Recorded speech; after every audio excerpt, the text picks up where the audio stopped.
श्री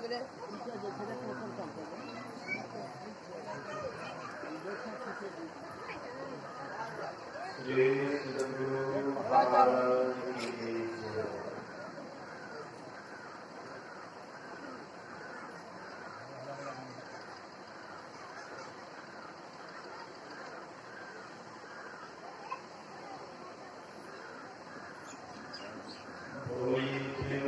श्री सद्गुरु महाराज की जय। श्री सद्गुरु महाराज की जय।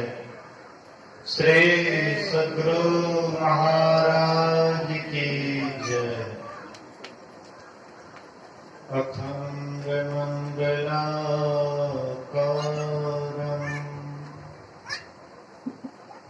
व्याप्तं येन चराचरं तत्पदं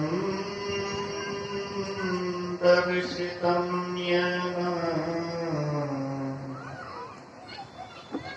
तस्मै श्री गुरुवे नमः। धन्य धन्य सद्गुरु सुखद महिमा कही ना जाए। जो कछ कहो तुम्हारी कृपा मोते कछो न बसाए। सर्वत्र सर्वदा वर्तमान सद्गुरु महाराज जी के पावन चरणों में कोटि कोटि नमन। उपस्थित गुरुजन, धर्म प्रेमी सत्संगी बंधुओं, पूजनीय माताओं तथा भक्तिमती बहनों, 2 दिवसीय संतमत सत्संग के आज दूसरे दिन प्रातःकालीन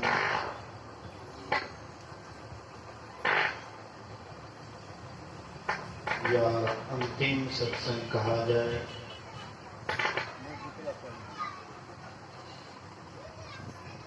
जिसमें हम लोग उपस्थित हैं।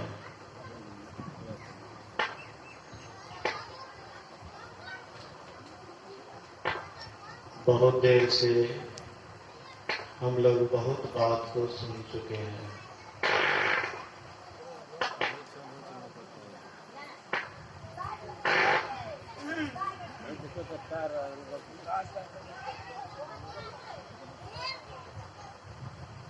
अभी हम लोग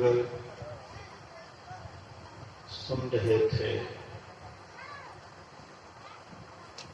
यह श्राद्ध क्रिया के अवसर पर सत्संग हो रहा है। श्राद्ध श्रद्धा शब्द से बना हुआ है। जिस क्रिया को श्रद्धा के साथ किया जाए उसे श्राद्ध क्रिया कहते हैं। और ये श्राद्ध क्रिया से एक वेदांत ज्ञान भी मिलता है।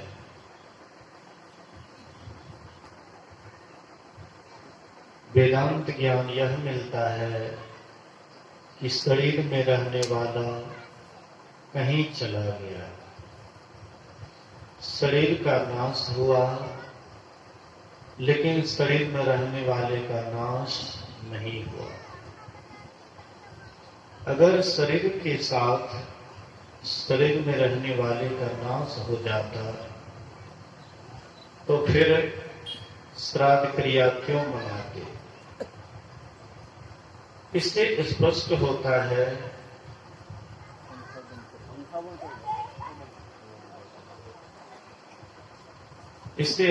होता है कि शरीर में रहने वाले का नाश नहीं होता है।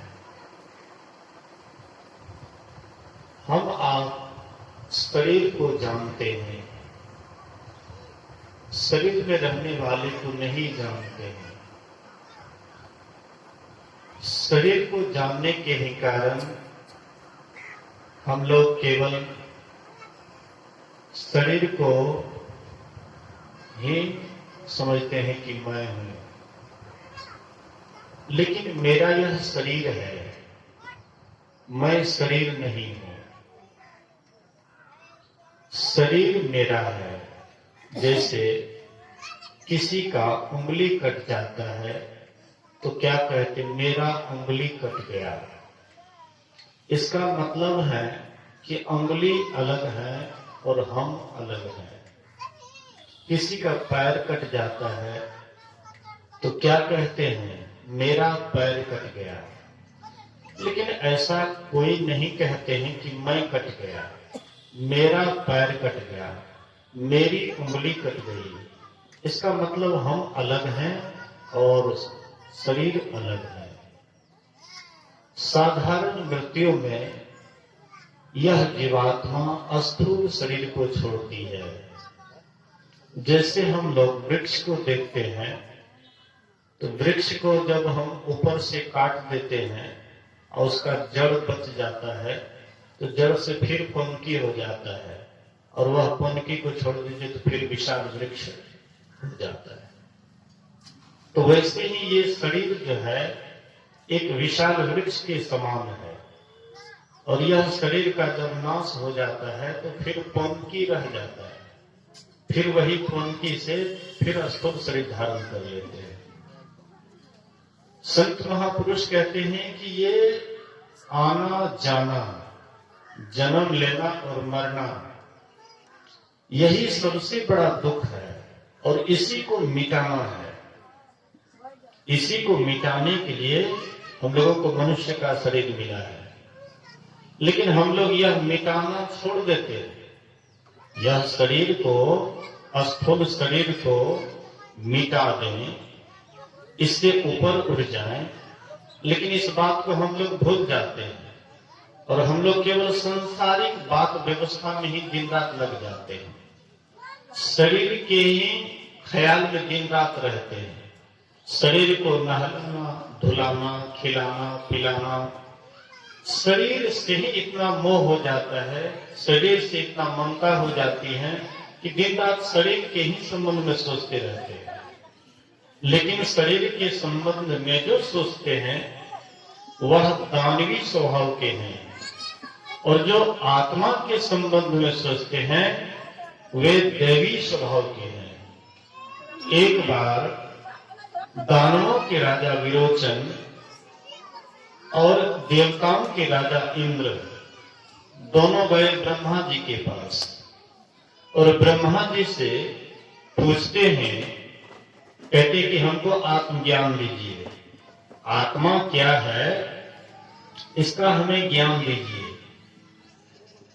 इस पर ब्रह्मा जी ने कहा कि आत्मज्ञान बहुत सूक्ष्म विषय है, बहुत महीन विषय है, और इसको समझने के लिए जब तक सूक्ष्म बुद्धि नहीं होगी तब तक समझ में नहीं आता है। और सूक्ष्म बुद्धि पाने के लिए ब्रह्मचर्य की अति आवश्यकता है। जब तक ब्रह्मचर्य का पालन नहीं करोगे यह सूक्ष्म ज्ञान नहीं धारण कर पाओगे। इसी के लिए तुम लोग जाओ और 30-30 वर्ष ब्रह्मचर्य पालन करके आओ। तो दोनों दानवों के राजा विरोचन और देवताओं के राजा इंद्र दोनों गए और 30-30 वर्ष ब्रह्मचर्य पालन करके दोनों आए ब्रह्मा जी के पास, और ब्रह्मा जी से कहते हैं कि हम लोग 30-30 वर्ष ब्रह्मचर्य पालन करके आ गए, इसलिए आत्मज्ञान दीजिए। ब्रह्मा जी कहते हैं कि शरीर के जितने भी आभूषण हैं, कपड़े हैं, गहने जेवर हैं, जितने भी शरीर को सजाने लायक हैं, शरीर को सजा लो और पानी में जाकर के अपना परछाई देखो। जो पानी में दिखाई पड़े वही आत्मा है। दोनों अपने शरीर को बढ़िया से श्रृंगार करके गए नदी के किनारे और नदी में अपना परछाई देखते हैं, तो दोनों अपने ही शरीर की परछाई को देखे, लेकिन दोनों के बुद्धि में अंतर होने के कारण दोनों दो भाव मन में रखे। दानवों के राजा विरोचन जो दानवी स्वभाव के थे, बुद्धि महीन नहीं होने के कारण वे सोचते हैं कि शरीर ही आत्मा है, इसलिए शरीर को खिलाओ, पिलाओ, नहलाओ, धुलाओ, दिन रात शरीर के ही पीछे लगे रहो, यही सबसे बढ़कर के है, यही आत्मा है। अभी भी हम आप जो शरीर के ही पीछे दिन रात लगे रहते हैं, तो समझ जाइए विरोचन के ही सगे संबंधी हैं। लेकिन जो आत्मा के संबंध में विचार करते हैं, सूक्ष्म ज्ञान के संबंध में विचार करते हैं, तो वे देवताओं के सगे संबंधी हैं। राजा इंद्र के मन में होता है कि ब्रह्मा जी ने कहा कि जो पानी में दिखाई पड़े वही आत्मा है, लेकिन ये तो शरीर की परछाई दिखाई पड़ती है, शरीर की ही तो परछाई दिखाई पड़ती पानी में, लेकिन शरीर का कोई अंग भंग हो जाए तब तो पानी में भी वह दिखाई पड़ेगा। मान लीजिए शूर्पणखा का नाक कान काट लिए लक्ष्मण, और वह पानी में जाकर के देखते तो नाक कान कटा हुआ दिखाई पड़ता। इंद्र के मन में हुआ कि नहीं, इस ज्ञान में शंका है, ये ज्ञान में शंका है। तो ब्रह्मा जी के पास गए और ब्रह्मा जी से कहते हैं कि मुझे इस ज्ञान में शंका है। बोले एकदम शंका वाली बात है, इसलिए फिर जाओ और 30 वर्ष ब्रह्मचर्य पालन करके फिर आओ। फिर इंद्र गए, 30 वर्ष ब्रह्मचर्य पालन करके आए। कहते हैं कि बताइए आत्मज्ञान। बोले कि देखो, शरीर की जो परछाई दिखाई पड़ती है धूप में, जो परछाई दिखाई पड़ती वही आत्मा है। बहस करने का साहस नहीं। फिर मन में विचार करते बात तो वही हुई, पानी में शरीर की परछाई दिखाई पड़ती है, धूप में भी तो शरीर की ही परछाई दिखाई पड़ती है, बात तो वही जाता है। फिर आए, बोले कि इसमें शंका, बोले एकदम शंका वाली बात है। फिर जाओ 30 वर्ष ब्रह्मचर्य पालन करके आओ। फिर 30 वर्ष ब्रह्मचर्य पालन करके आते हैं और कहते हैं कि दीजिए आत्मज्ञान। बोले कि आंख में जो दूसरे का रूप दिखाई पड़ता है, अपना रूप दूसरे के आंख में दिखाई पड़ता है, वही आत्मा है। आंख में देखिएगा, आप अपना रूप दूसरे के आंख में दिखाई पड़ेगा ना, अपना रूप दूसरे के आंख में दिखाई पड़ता है। कहते हैं कि यही आत्मा है।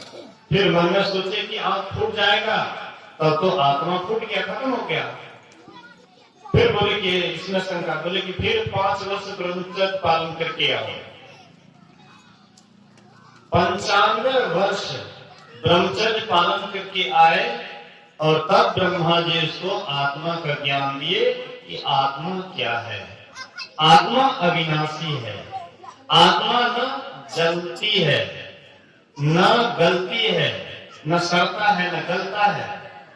ये इसको हवा नहीं सुखा सकती है, पानी इसको गीला नहीं कर सकता है, अग्नि इसको जला नहीं सकती है, इसलिए आत्मा सबसे अलग है। यही ज्ञान भगवान कृष्ण अर्जुन को दिए थे। जब महाभारत का युद्ध होने वाला था, कौरव पांडव दोनों दल आमने सामने थे और उसी समय में कृष्ण भगवान से अर्जुन कहते हैं कि दोनों सेनाओं के बीच में रथ को लेकर के चलिए। भगवान कृष्ण दोनों सेनाओं के बीच में लेकर के रथ को चले गए और कहते, हे पार्थ, तुझे जिन जिन वीरों से युद्ध करना है तुम भली भांति देख लो। अर्जुन देखते हैं कि दोनों ही तरफ मेरे ही चाचा हैं, दादा है, नाना है, मामा है, आदि आदि जितनी भी हैं सब तो मेरी ही सगे संबंधी के हैं, और इन सबको मार करके भला यह राज्य लेकर के क्या करूंगा। जब यही लोग नहीं रहेंगे तो ये राज्य ही क्या करूंगा, इसलिए भगवान मुझे युद्ध नहीं करना है। यह बात अर्जुन कह देते हैं, गांधी धनुष रख देते हैं और पीछे जाकर के बैठ जाते हैं कि मुझे युद्ध नहीं करना है। भगवान कृष्ण कहते, अर्जुन इस समय में तुमको मोह कहां से हो गया? अर्जुन, किसको तुम मारोगे और कौन तुझे मारेगा? अर्जुन, ये आत्मा अमर है, अविनाशी है, इसका कभी नाश नहीं होता है।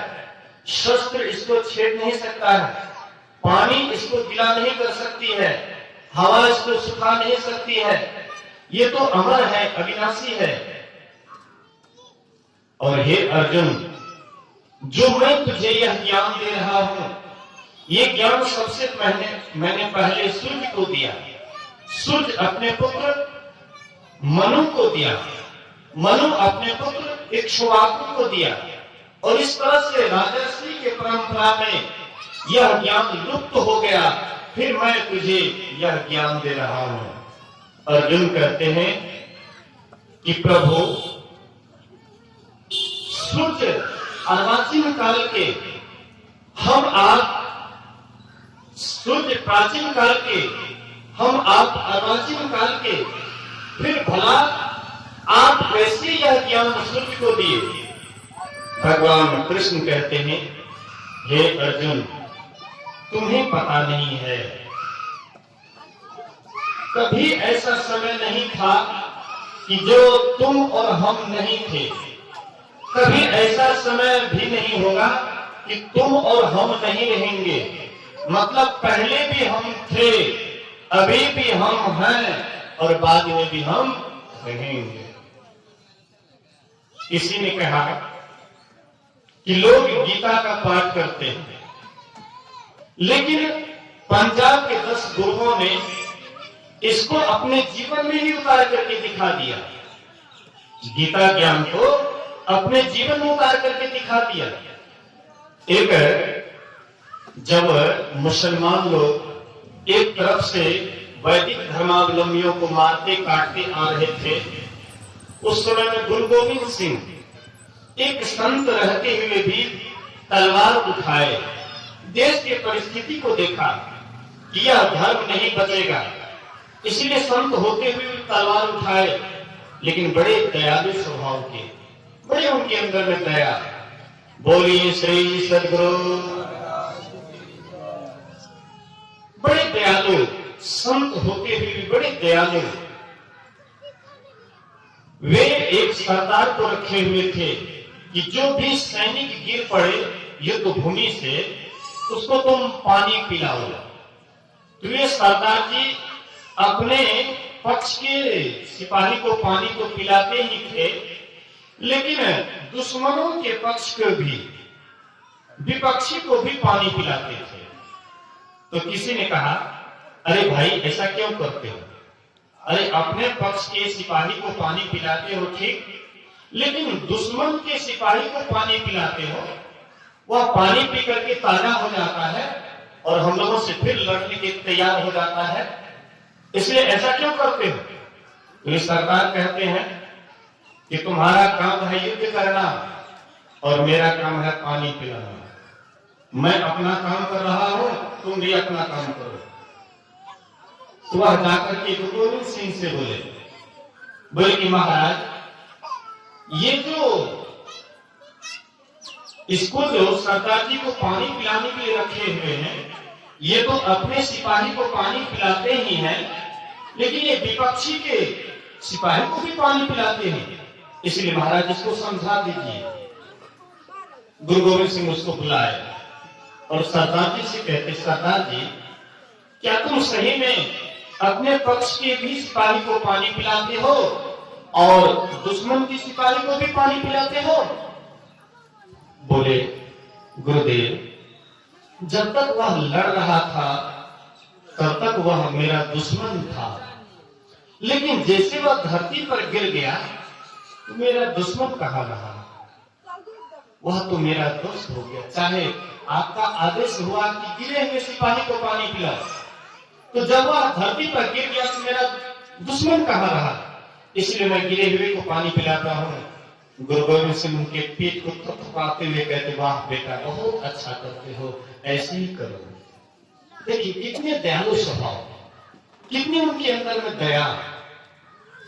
एक बार कुछ सिख लोग कुछ दुश्मनों के स्त्रियों को कैद करके लाए गुरु गोविंद सिंह के पास। बोले कि ये महिलाओं को तुम लोग कहां से लाए हो? बोले कि दुश्मन की महिला है, वहां से इन लोगों को लाए हैं। बोले कि ऐसा तुमने क्यों किया? बोले कि दुश्मन हमारे साथ करते हैं, हमारी मां बहनों को भी ये कैद करके ले जाते हैं, इसलिए मैंने वही काम किया।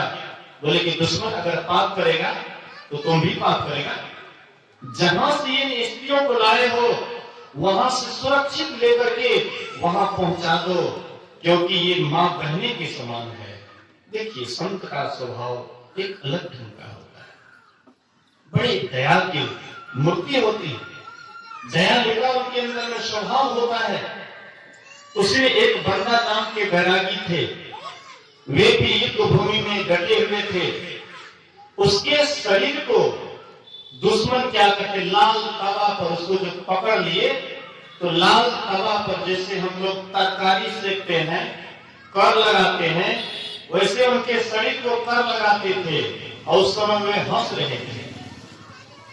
दुश्मन उनके शरीर को चिमटा लगा करके खींचते थे, लेकिन उस समय में भी वे हंस रहे थे। किसी ने पूछा, दुश्मनों ने पूछा कि तुम इस समय में इतना कष्ट दिया जा रहा है और फिर भी तुम हंस रहे हो? बोले कि मेरे यहाँ गीता ज्ञान प्रसिद्ध है, तुम मेरे शरीर को नोच रहे हो, तुम मेरे शरीर को सिझा रहे हो, लेकिन मुझे नहीं। बोलिए श्री सद्गुरु।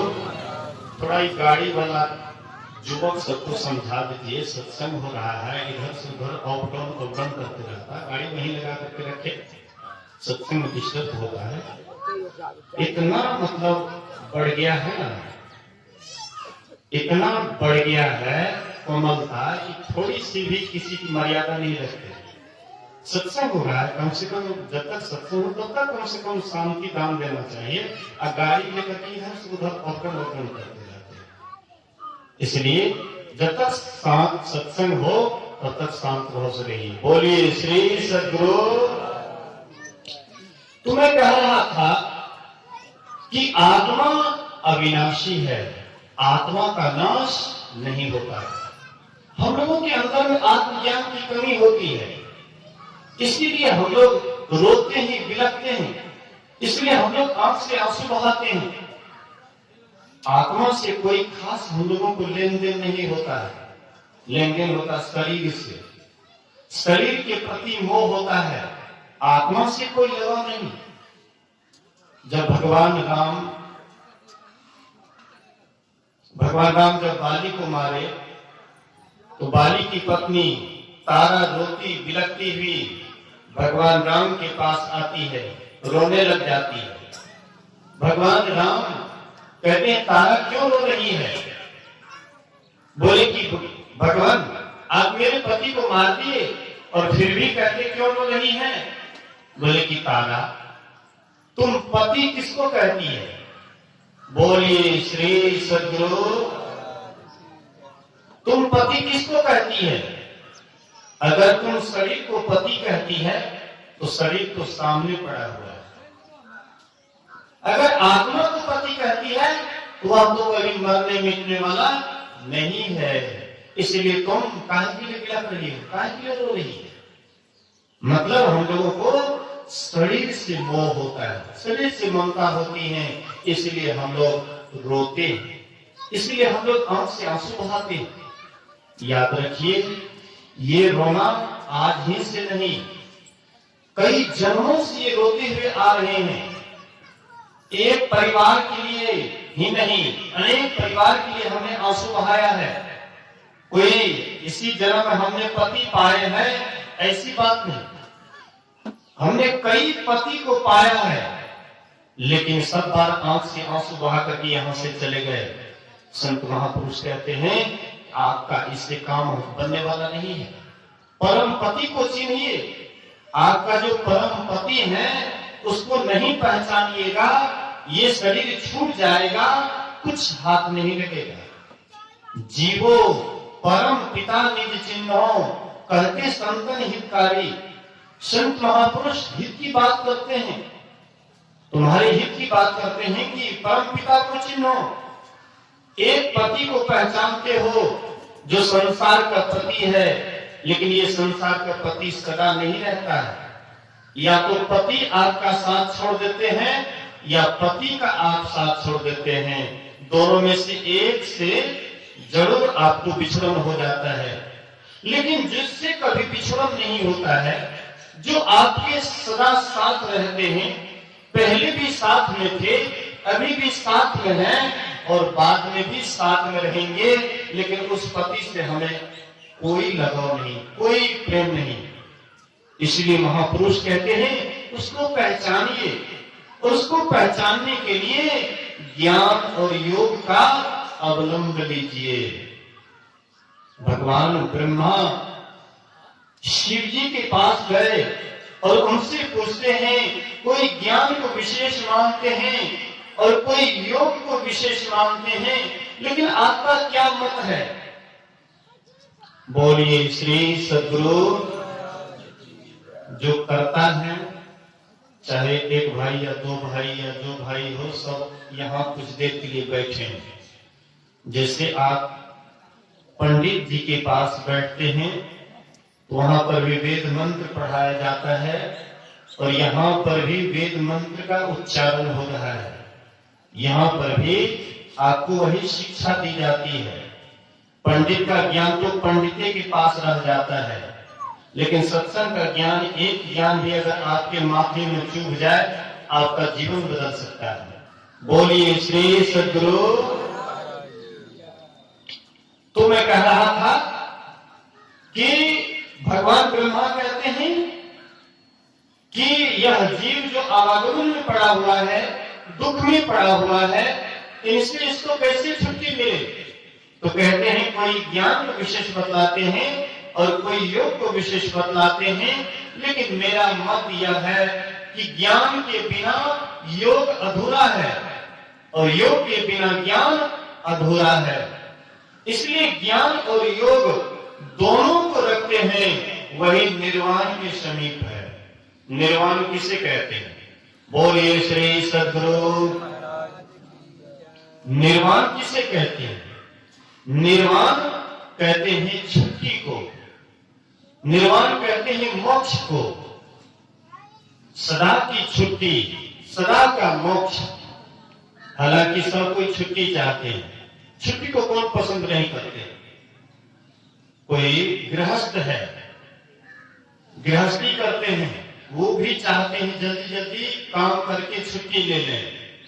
अब गेहूं काटने का समय आया है, गेहूं काट करके जल्दी थ्रेसर में तैयारी करके और जल्दी से हम उसको घर कर लें, गृहस्थ के मन में होता है। वैसे कोई नौकरी करते हैं, नौकरी करने वाले के भी मन में होता है कि जल्दी इससे हमको छुट्टी मिल जाए। छुट्टी तो सब चाहते हैं, लेकिन ये छुट्टी सदा की छुट्टी नहीं है।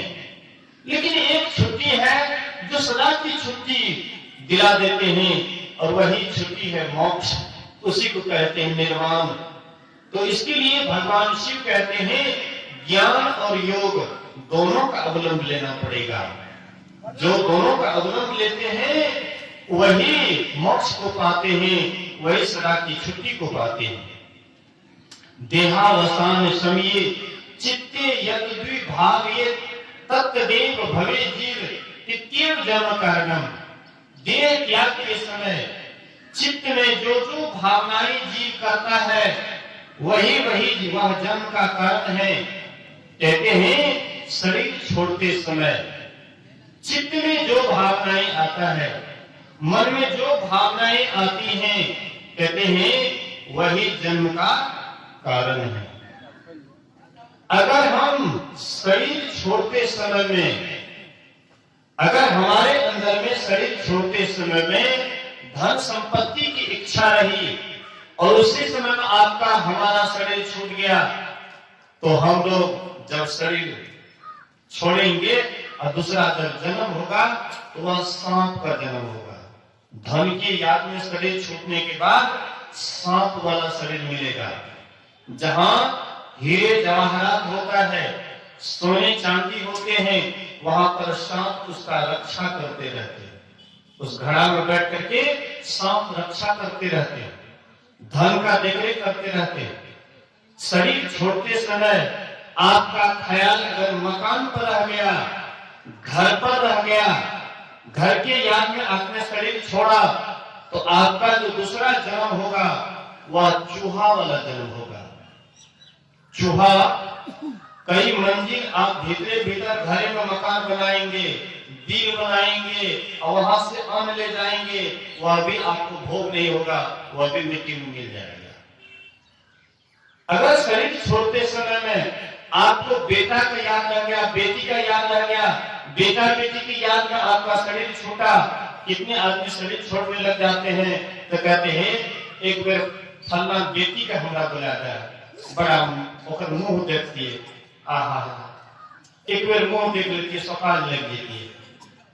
तो फलना बेटी की याद में शरीर छूटा तो आपको दूसरा जब जन्म होगा तो वह आपको सुअर का शरीर मिलेगा। अगर पुरुष है तो सुअर का शरीर मिलेगा और स्त्री है उसको सुअरी का शरीर मिलेगी। शरीर छोड़ते समय में आपके अंदर जो भी भावनाएं होगी वही आप होंगे। एक सत्संगी पूर्णिया तरफ का, पूर्णिया जिले की एक सत्संगी थी, बराबर सत्संग करते थे, बराबर ध्यान करते थे, लेकिन शरीर छोड़ते समय उनके मन में हुआ कि मैंने बगीचा नहीं लगाया। पहले खैर का बहुत चलती था, खैर को लोग बहुत मान्यता देते थे। उनके मन में होता था कि खैर का बगीचा लगाते, खैर वृक्ष लगाते, लेकिन शरीर छोड़ते समय वही याद करके शरीर छोड़ा। 4-5 साल के बाद गुरु महाराज जी को निमंत्रण दिए, उनके बाल बच्चे अपने पिता की पुण्यतिथि पर 4-5 साल के बाद गुरु महाराज जी को बुलाए। गुरु महाराज जी उनके यहाँ आए, सुबह का सत्संग हुआ, आरती के बाद गुरु महाराज उनकी बाड़ी की तरफ गए घूमने के लिए। घूमते घूमते एक खैर वृक्ष था इतना मोटा, वह खैर वृक्ष को गुरु महाराज पकड़ लेते हैं और जैसे लोग गला से गला मिल करके रोते हैं वैसे गुरु महाराज जी रोने लग गए। उनके बेटे लोग आए और देखते गुरु महाराज को रोते हुए, कहते गुरु महाराज क्यों रो रहे हैं? तो गुरु महाराज बोले कि तुम्हारे पिताजी बड़े अच्छे सत्संगी थे, लेकिन अफसोस शरीर छोड़ते समय उनको खैर वृक्ष लगाने का मन में आ गया और वही याद में तुम्हारा पिताजी शरीर छोड़ा, देखो इस खैर वृक्ष के शरीर में आ गया। इसलिए इस खैर को काटना मत, अपने आयु से जिस दिन सूख जाए, ये सूख जाए उस दिन बढ़िया से इसको जला करके जला देना, सम्मान के साथ, जैसे मुर्दे को जलाते हैं इसी तरह से इसको जला देना। मतलब कहने का देखिए, तो आप शरीर छोड़ते समय में जो भावनाएं आप करेंगे वही आपके जीवन का कारण होगा। राजा भरत चौथा क्रम में राजगद्दी दे दिए और उसके बाद चले गए बगीचा, जंगल, और जंगल में जाकर के तप करने लगे, ध्यान करने लगे। और ध्यान करते करते एक दिन ध्यान से उठे, एक हिरनी गई थी पानी पीने के लिए, नदी किनारे पानी पीने के लिए गई थी, पानी पी रही थी और उसी समय में सिंह बहुत जोर से दहाड़ता है। सिंह की आवाज को सुनी, सिंह को आवाज, बढ़िया से बैठिए, अभी जो है ना थोड़ा काम धाम को विराम दीजिए, सत्संग कुछ देर के बाद नहीं होगा, अब काम धाम तो ऐसे होते रहेगा। ये सब जितना भी है ना सत्संग में बुलाने वाले सब कल युगिया है, अभी हम आप सतयुग में बैठे हुए हैं, इसलिए सतयुग से मत उठिए। बहुत काम धाम होते रहेगा और काम धाम का बहुत समय है। जो समय सत्संग का है उस सत्संग का समय सत्संग में दे दीजिए, उसके बाद काम धाम करते रहिएगा। बोलिए श्री सद्गुरु। तो जब वह हिरनी पानी पी रही थी, सिंह जोर से दहाड़ते हैं, उसका प्रसव उस समय बहुत निकट आ गया था। तो जोर से वह छलांग मारती है, उसका प्रसव उस पानी में गिर जाता है। जैसे पानी में गिरा तो राजा भरत का दृष्टि पड़ गया कि बच्चा आहा पानी में गिर गया, मर जाएगा। तो वह बच्चा को ले आए अपने कुटिया में, उसका लालन पालन करने लगे। लालन पालन करते करते कुछ बड़ा हो गया। अब बड़ा हो गया, उसके बाद उसको मोह हटा लेना चाहिए। चलो बच्चा था, पानी में डूब रहा था, जीवों की रक्षा करना ठीक है, लेकिन जीवों के प्रति सब दिन मोह रखना ये ठीक नहीं है।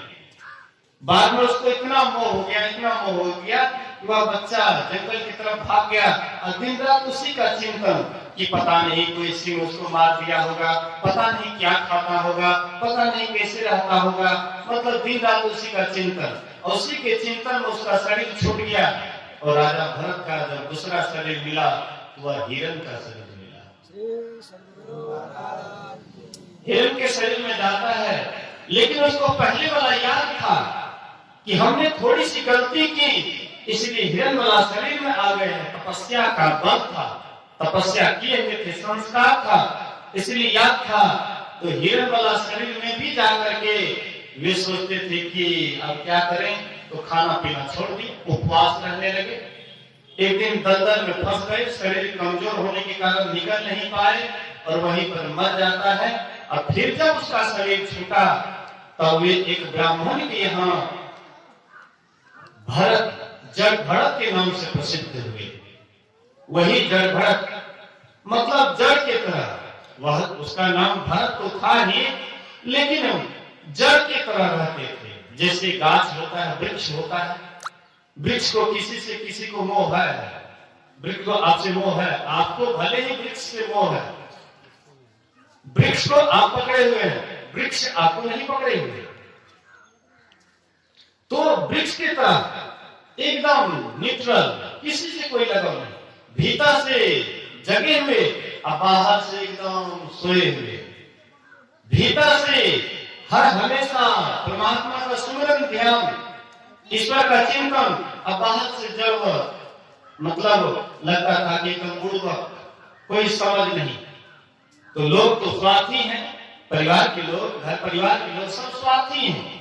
अगर आपसे स्वार्थ पूरा होता है तब तो आप बहुत बढ़िया हैं, और स्वार्थ अगर पूरा नहीं होता है तब तो आप बढ़िया नहीं हैं। पति को पत्नी से स्वार्थ है, अगर पत्नी उनके कथनानुसार चलती है तो पति के लिए बहुत बढ़िया भगवती है, पत्नी का भगवती है। अगर स्वार्थ में कमी हो गई तो तब ये पत्नी नहीं है, पता नहीं क्या क्या कर देंगे। पति के द्वारा पत्नी को स्वार्थ पूरा हो रहा है तब हमारे पति भगवान हैं। अगर स्वार्थ में कमी हो जाती है तो तभी कोई पति है, इससे बढ़िया होकर बिना पति। मतलब कहने का स्वार्थ, बेटा को बाप से स्वार्थ, बाप को बेटा से स्वार्थ, हर जगह स्वार्थ ही स्वार्थ, बिना स्वार्थ का कोई पूछने वाला नहीं है। स्वार्थ का व्यवहार जगत में, स्वार्थ का व्यवहार, बिन स्वार्थ कोई बात न पूछे, देखा खूब विचार, जगत में स्वार्थ का व्यवहार। पुत्र कमाई को कर धन लावे तो माता करे प्यार, पिता कहे या पुत्र सपुता, अकल मत होशियार, नारी सुंदर वस्त्र भूषण, मांगत बारंबार, नहीं लाकर देवे तो मुखड़ा लेट बिगाड़, जगत में स्वार्थ का व्यवहार। मित्र प्यारे सगे संबंधी सब मतलब के यार, का ब्रह्मानंद छोड़ो ममता, सुनो सृजनहार। कहते हैं कि मित्र प्यारे सगे संबंधी जितने भी हैं सब स्वार्थी हैं, सब स्वार्थ के कारण हमें चाहते हैं, हमें बिना स्वार्थ के कोई पूछने वाले नहीं है। जब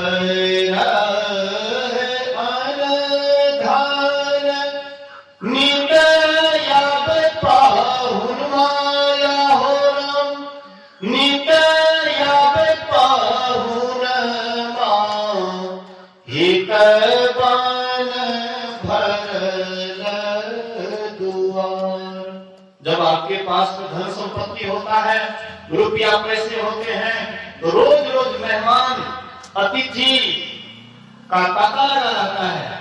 लेकिन जैसे आपके पास में रुपया पैसा खत्म हुआ, वैसे ही सब आपके दरबार को छोड़ने लग जाता है। अरे इसके यहाँ जाते कोई स्वागत नहीं होता है, एक कप चाय नहीं देता है। आजकल चाय की प्रथा ज्यादा है, पुराने जमाने में पानी की प्रथा थी। महर्षि साई स्वामी महाराज कहा करते थे, आबू बैठू पीबू पानी, इतना कहे न हमार कौन हानि। आबू बैठो पीबू पानी, इतना कहे में हमार कौन हानि। मतलब इतना कहने में कोई हानि नहीं। कोई भी आए तो आइए बैठिए, थोड़ा पानी पी लीजिए। आजकल तो अंग्रेज वाला जमाना है, चाय हर हमेशा चाय, गर्मी हो या ठंडी हो, हर हमेशा चाय की बात करते हैं। तो हटाइए इधर की बात। मेरे कहने का ये आशय है कि पूरा संसार स्वार्थ में भरा हुआ है।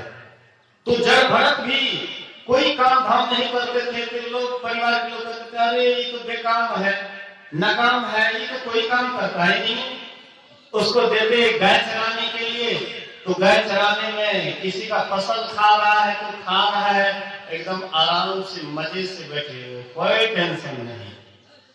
भाई ये भी काम नहीं होता, तो चलो खेत को प्लान करो। खेत को प्लान करके करने के लिए देते थे, जहां खोद में लगते थे गड्ढा, एकदम पूरा गड्ढा खोद देते, बोले ये भी काम नहीं आता। तो चलो भोग हुआ है, उसको रखवाली करो। हाँ, चिड़िया को उड़ाओ। तो वहां पर बैठे रहते थे, राम की चिड़िया राम के खेत, थोड़े चिड़िया भर भर पेट, आराम से सब एकदम बढ़िया से दाना चलो, कोई दिक्कत नहीं, कोई परेशानी नहीं है। बोले कि अरे ये तो कोई काम के लायक नहीं है, अब क्या करें इसको। अंत में घर परिवार के लोग उसको निकाल दिए, लेकिन इसको कोई गम नहीं, कोई टेंशन नहीं। आनंद से कोई कुछ खाने के लिए दे देते थे, खा लेते थे, एकदम अलमस्त होकर के दिन रात भगवान के ध्यान में मस्त रहते थे, साधना में मस्त रहते थे। अंत में होते होते उनके सुनते हैं, उनके शौच से, उनके लैट्रिन से 3 किलोमीटर तक उनका गंध निकलता था, सुगंध, दुर्गंध नहीं। जैसे साधारण लोग लैट्रिन करते हैं उससे दुर्गंध निकलती है, लेकिन जड़ भरत के शौच से सुगंध निकलती थी 3 किलोमीटर तक। वे एकदम जड़ की तरह कहीं पर बैठे रहते, एकदम ध्यान में मस्त रहते। संयोग से राजा रघुगन पालकी पर बैठ करके जा रहे थे कपिल मुनि के आश्रम सत्संग सुनने के लिए। एक कहार बीमार पड़ जाता है, तो कहार बीमार पड़ गया तो भाई 4 कहार में से एक कहार नहीं रहेगा तो पालकी फिर नहीं ढोया जाएगा। तो कहार देखो, तो ढूंढने लगे कहार, खोजते खोजते वही जंगल में एकदम अलमस्त पड़े हुए थे, नक धड़क पड़े हुए थे, एकदम बैठे हुए थे। बोले गए उठ गए, चलो चल देते हैं, पालकी उठाओ, उठा लिए, चलो पालकी लेकर के चलने लगे। महात्मा है लेकिन अहंकार नहीं है, क्योंकि उससे ऊपर उठे हुए। हम आप कदम उस जगह पर रहते थे, पीस करके इतना जोर से पीस सकते ना, इतना अरे महात्मा हमको कहता है तो ये काम करने की, वो काम करने की, हम महात्मा है। लेकिन वे तो अहंकार को जीते हुए थे, महापुरुष शरीर में थे, जड़वत, किसी से कोई लगाव नहीं, कोई प्रेम नहीं, एकदम अलमस्त होकर के ध्यान में थे। कहा तो करने लगे, पालकी उठाए चलने लगे। लेकिन जहां पर चीटी का कतार, लंबा चीटी का कतार देखते थे कि जीव हिंसा नहीं हो जाए, मेरे पैर के नीचे कोई कीटाणु न मर जाए, कोई कीड़े मकोड़े नहीं मर जाए, इसलिए छलांग मार देते थे, जोर से कूद जाते थे। राजा रघुगन कहते हैं कि अरे भाई बढ़िया से चलो, मुझे दिक्कत हो रही है। कौन है बढ़िया से नहीं चलते हो? बोले कि महाराज हम लोग तो ठीक ठाक चलते हैं, लेकिन एक नया कहार जो है यही ठीक से नहीं चलता है। राजा रघुगन कहते हैं कि अरे भाई कौन हो, थोड़ा बढ़िया से चलो, हमको दिक्कत हो रही है, परेशानी हो रही है, इसलिए अच्छा से चलो। बोले कि महाराज आप तो पालकी पर बैठे हुए हैं और मैं तो नीचे नीचे चलता हूं, कहीं पर चींटी के कतार देखता हूं तो महाराज जीव हिंसा नहीं हो जाए इसलिए थोड़ा सा तड़प जाता हूं। बोले अरे किसको लगा क्या पालकी में, रखो नीचे रखो पालकी नीचे रखो। बोले कि महाराज आप कौन है, आप महाराज कौन है? बोले कि मैं कोई हूं, उससे क्या मतलब है? तुम जा रहे हो गुरु के पास, कपिल मुनि के आश्रम में जा रहे हो सत्संग सुनने के लिए, और मनुष्य को बैल बना करके याद रखना जब तक संतों के चरण धूलि से अपने को नहीं नहलाओगे तब तक लाख सत्संग करो, कभी भी तुम्हारे जीवन में सुधार नहीं होगा। इसलिए संतों के चरण धूलि से अपने को नहलाने के लिए सीखो। कहते महाराज आत्मज्ञान दीजिए, महाराज आत्मज्ञान दीजिए। वही जड़ भरत राजा रघुगण को आत्मज्ञान दिए। आत्मा क्या है? मतलब कहने का ये आत्मा को जब तक हम आप नहीं जानेंगे, जब तक पहचान करने की कोशिश नहीं करेंगे, शरीर भाव में रहेंगे, और शरीर भाव में रहते हुए हमारा शरीर छूटेगा, फिर हम नीचे की योनियों में चले जाएंगे। 84 लाख योनियों बना हुआ है, एक ही नहीं 84 लाख योनियां हैं। और यह जीव अविनाशी जीव माया के चक्कर में पड़ करके सदा 84 लाख योनियों में भ्रमते रहता है। हम लोग कोई ऐसा नहीं जिस योनि में हम लोग नहीं गए हैं, हर एक योनि में गए हैं।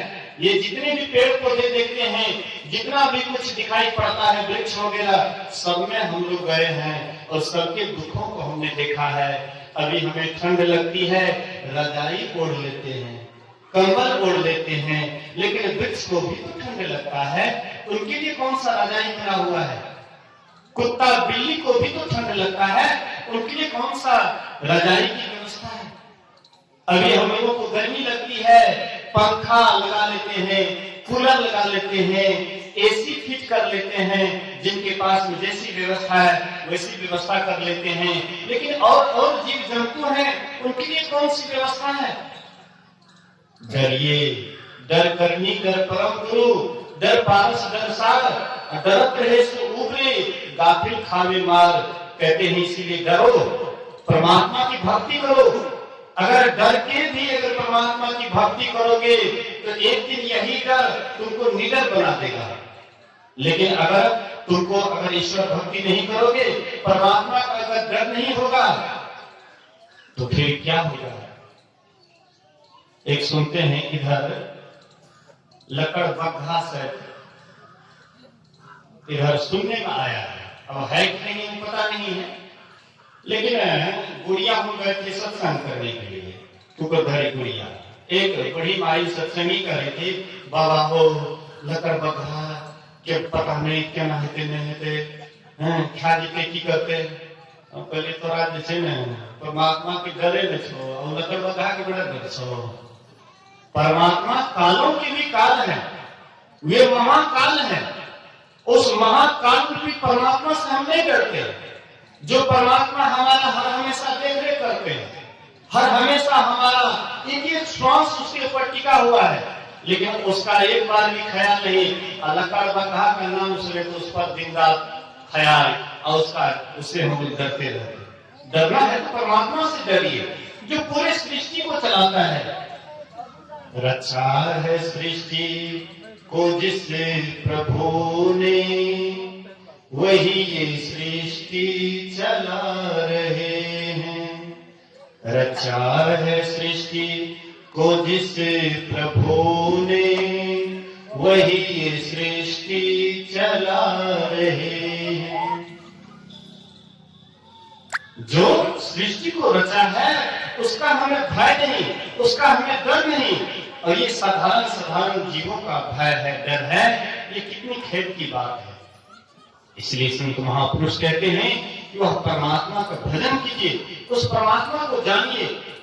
अगर शरीर के पतन होने से पहले उस परमात्मा को जान गए तब तो बहुत बड़ा आपने काम कर लिया। अगर इस शरीर के पतन होने से पूर्व अगर परमात्मा को नहीं जाने तो बहुत बड़ी हानि होगी। इसलिए कहते हैं यदि इस जन्म में ब्रह्म को जान लिया, यदि इसी जन्म में जो ये शरीर मिला है, ये जो शरीर मिला है 3.5 हाथ का मनुष्य का शरीर, इस शरीर में रहते हुए वो परमात्मा को जान गए तो ठीक, नहीं तो बहुत बड़ी हानि। बहुत बड़ी हानि क्या है? मतलब आप कहां चले जाएंगे इसका कोई ठिकाना नहीं। 184 भ्रमी के पांव पर अटके आए, अब की पासा ना पड़े, फिर 84 जाए। इसलिए आकर